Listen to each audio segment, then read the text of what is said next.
Good afternoon, everyone. The lowering of the tone starts here.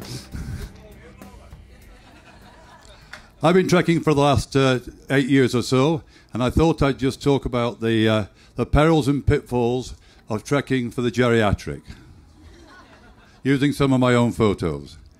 Your trouble starts when you leave your air-conditioned aircraft and get into a very non-air-conditioned Jeep like this.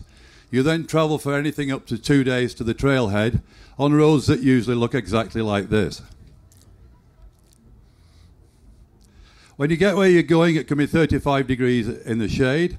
This is me looking outside of my flea-infested Bedouin tent in Wadi Rum in Jordan.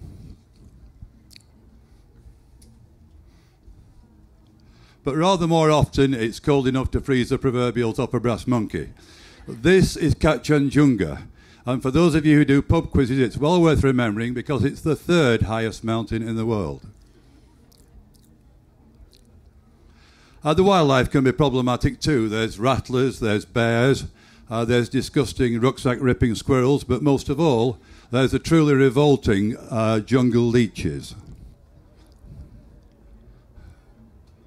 But sometimes the most fearsome thing you see is your fellow traveller. This is an Irish friend of mine in Spain, and I pity any poor bear who tried to get the better of him.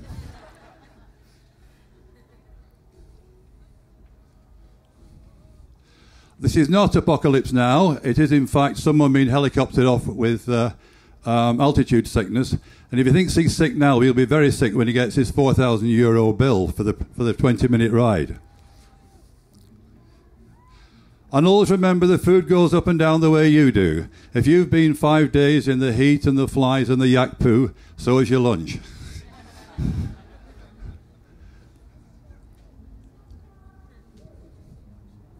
And don't think you're any better when you get to towns either.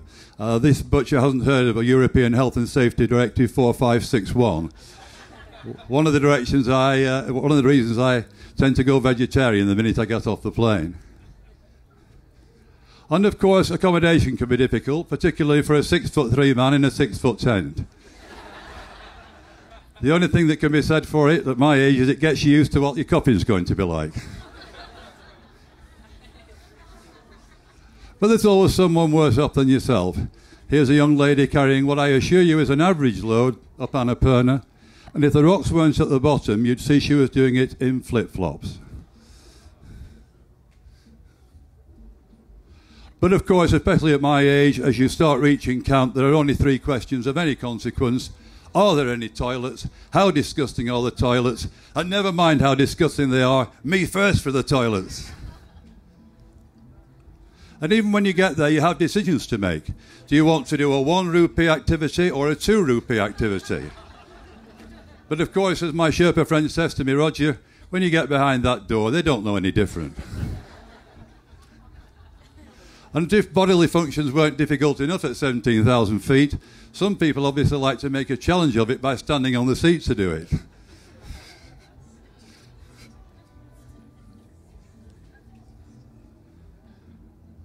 So why do I do it?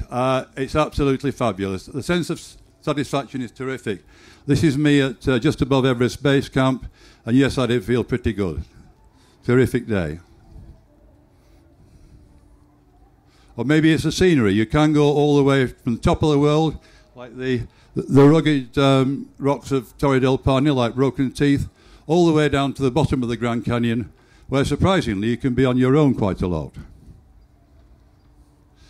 Or maybe it's just the people. There were originally 2 boys on this photograph, but once we'd negotiated a per boy picture rate, the other 4 appeared from behind a rock. Capitalism is alive, I assure you, in Africa. But usually it's a more relaxed transaction. Here's 3 ladies just doing a 20-mile round trip between villages, and we're quite happy to swap tea and chat.